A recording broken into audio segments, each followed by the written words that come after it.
Hello students and welcome back to my channel excellent learning point. तो बच्चों, आज की क्लास में हम क्लास 9th का वर्कशीट नंबर 22 एसएसटी के वर्कशीट के क्वेश्चन डिस्कस करने वाले हैं। तो देखो बच्चों, ये जो टॉपिक है आपका समाजवाद से टॉपिक है आया हुआ है। तो जल्दी से हम बिना कोई टाइम वेस्ट के क्वेश्चंस के स्टार्ट करते हैं। तो बच्चों, आपका पहला प्रश्न जो है वो है, समाजवाद में किन बातों पर विचार किया जाता है? तो इसका उत्तर है, समाजवाद आर्थिक और सामाजिक विषयों पर विचार करते हुए धन संपत्ति के स्वामित्व और उनके वितरण पर विचार करता है। प्रश्न नंबर 2, समाजवाद धन और उत्पादन के साधनों पर क्या विचार प्रकट करता है?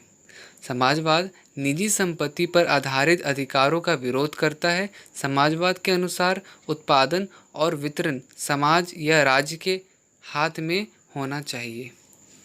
तो ये बच्चे आपका प्रश्न 2 का उत्तर था। प्रश्न 3, यूरोप में किन किन परिस्थितियों के कारण समाजवाद समर्थक विचार फैले? यूरोप में समाजवाद आने के कारण सबसे पहला, फ्रांसीसी क्रांति से समानता, बंधुत्व, न्याय जैसे विचारों का पूरे यूरोप में फैलना। दूसरा, सामंतवाद का कमज़ोर होना और नए राष्ट्रों का उदय की भावना होना।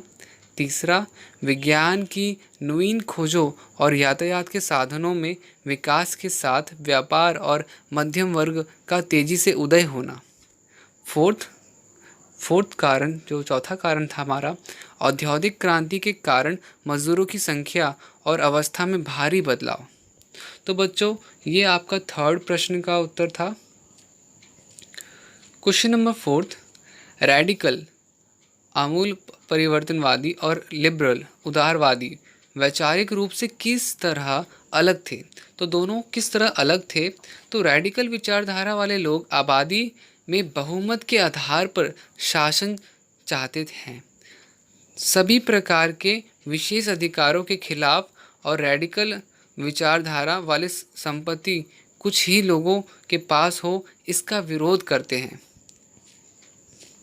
जबकि लिबरल उदारवादी विचारधारा में वंश आधारित शासकों की अनियंत्रित सत्ता के विरोधी थे, न्यायपालिका द्वारा स्थापित कानून से शासन व्यवस्था चाहते थे और धर्म के स्थान पर संविधान द्वारा निर्धारित करने के समर्थक थे। तो बच्चों, ये था आपका रेडिकल और लिबरल के बीच में अंतर।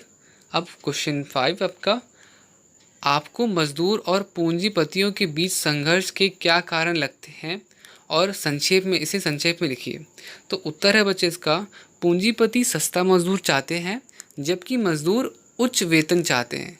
इसलिए जो व्यक्ति पूंजी लगाता है वह ज़्यादा से ज़्यादा मुनाफा कमाने के लिए सस्ता मजदूर चाहता है, और यही दोनों के बीच में संघर्ष का एक बड़ा कारण है। तो आई होप बच्चे, ये 5 क्वेश्चंस आपने देख लिया और आपको समझ में भी आ गए होंगे। तो बच्चों, आई होप ये वीडियो आपके लिए यूज़फुल होगी। अगर आपको ये वीडियो अच्छी लगी तो प्लीज़ लाइक करना बच्चों, शेयर करना, सब्सक्राइब करना, बिकॉज़ आपका एक लाइक, एक शेयर मेरे को मोटिवेट करता है और वीडियोस बनाने के लिए। Thank you very much.